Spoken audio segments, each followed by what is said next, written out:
My people got some business with you. And if you want your kid back, then you gotta cooperate. Right? Wrong.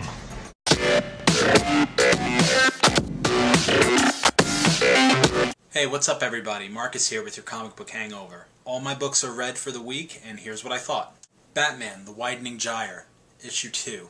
So we have another issue of Kevin Smith's version of Batman this week. Now this issue goes a lot of places, but doesn't really address how they connect to the first issue that much. The issue starts out and Batman is trying to rescue a little girl from a child predator named Funland. And then things go to Batman and his old flame spending some time together. And then by the end of the issue, Batman is fighting this psychic cannibal. And there's really no connection between the stories other than that weird horned vigilante that's been helping him out. But we really don't know how any of those pieces fit together yet. So at this point, the story just feels disjointed. It's not that it's not interesting. It's just we don't know how all the pieces fit together yet. And also the artwork in this issue was good, but it wasn't nearly as good as it was in the first. The main problem that I had while I was reading this book was, in the last issue, you had a very clear indicator as to what period of time the comic was taking place in. If you saw the 12-year-old Robin there, then you knew that that was the past. And if you saw Nightwing, then you knew that you were in the present. In this issue, you see the 12-year-old Robin and you see the curly-haired Golden Age Superman, but in other scenes it's not really clear where they take place, especially the last scene with the Batman fighting the cannibal. I really don't know when that took place, and I still don't, and I'm done with the issue, so we'll have to see if the rest of the series pulls everything together. Spider-Man Clone Saga, #1. Now my heart jumped a little bit when I saw this comic book this week, because I wasn't expecting it. I didn't know that they were in the process of retconning the Clone Saga. The Spider-Man Clone Saga is what led me 12 years ago to stop reading comic books. So if it ever seems in my reviews like there's a whole of the last decade of comic books from my knowledge, it's because there is. Because the Spider-Man Clone Saga was so horrible that I decided to stop wasting money, because pretty much all I collected at the time was Spider-Man. I was like a 16-year-old kid. If you don't remember that run of Spider-Man in the mid-90s, let me see if I can refresh your memory. It went a little bit like this. Oh look, it's a Spider-Man comic, check it out, let's see what's going on. There's another Spider-Man? Well, there was this green guy with a big stupid face and his name was the Jackal and he cloned Peter Parker. What? Oh yeah, you wouldn't have known that if you hadn't have read issue number 483, A Spectacular Web of Awesome Spider Clones. What? Oh, and it turns out Peter Parker is the clone. Hold on a second, did I miss something there? Oh, and then Peter Parker lost his powers. Wait, come on, hold on, what? Oh, and Aunt May is really a big fat guy named Ray. What the? Oh yeah, you had to get the Awesome Adventures of Ben Reilly Spider Clone one-shot, and issues number 2 through 287 of Peter Parker Not Spider-Man to know that. Oh, yeah, Peter Parker really was Spider-Man after all, and we know that because when the clone died, it disintegrated and disappeared, and that meant that Peter Parker wasn't the clone, and it turned out that the Green Goblin did it.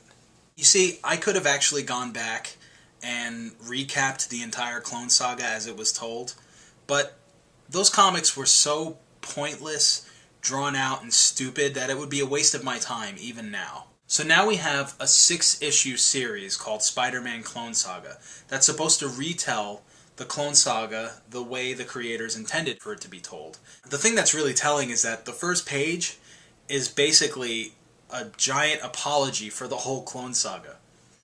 So, how was it? Okay, so they're retconning the whole Clone Saga. So it should be good this time, right? Wrong. Well, Spider-Man Clone Saga issue 1 isn't bad.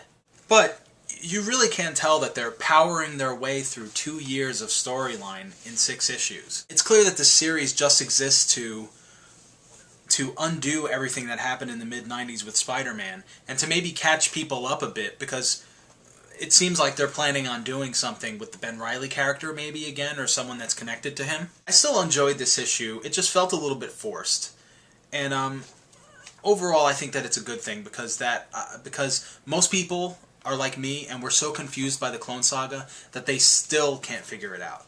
And try it. Read the Wikipedia article and you can see even dumbed down, it's still hard to follow and stupid. So what about the rest of the books that I read this week? Should you pick them up? Yes or no? Yes or no? Green Lantern, Blackest Night, issue 46.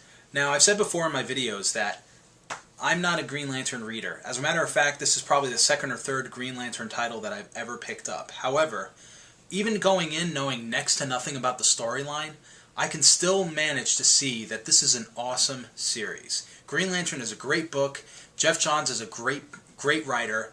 It's fantastic, even for a new reader. So if you have never read a Green Lantern book, or maybe you're the kind of person who doesn't want to pick up comic books because you feel like you might be lost, Green Lantern Blackest Night, pick it up. It's awesome, even if you don't know anything about the plot. Halo Helljumper, number 3. Should you pick it up? No. Unless you're a big Halo fan, don't bother. I mean, the artwork is good, but it's about ODSTs. They're all wearing helmets. It's hard to tell who's who in the storyline, and it's very hard to keep track of.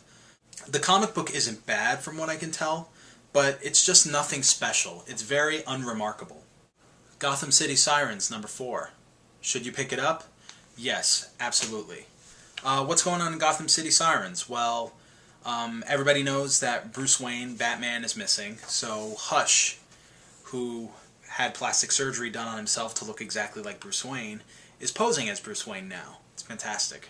It's really cool. Anyway, he takes Harley Quinn out on a date, and they're walking around on this rooftop, and she thinks that they're just enjoying the view, but he's really looking for an opportunity to push her to her death. He's really looking for an opportunity to kill her and make it look like an accident. So, as if that wasn't cool enough, then the Joker shows up. A jealous, enraged Joker shows up. This issue is really great, and Gotham City Sirens is one of the best Batman universe titles right now, and you really should be reading it. Bomb Queen, Obama, number 1. Oh, it's the commemorative Jump the Shark edition. You probably can't see that, but... Well, from reading this issue, you can see that Jim Robinson really writes Bomb Queen like he's trying to outdo Mark Miller and Garth Ennis. And in this issue, he really does. His characters are ridiculous and amoral, the storyline is irreverent and witty. This comic is really funny, and there's one thing that I thought was brilliant in it. There's a character named Editor Girl, and her power is that if she's talking to a villain, she actually pulls out a red pen and edits the villain's speech bubbles so that she can change the reality of the comic book.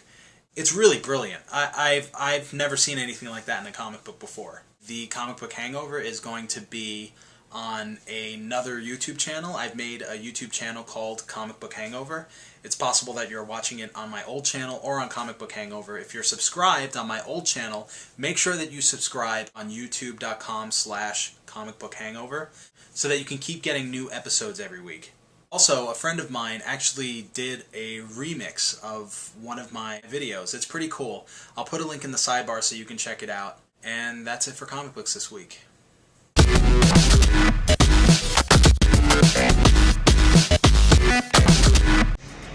Wrong.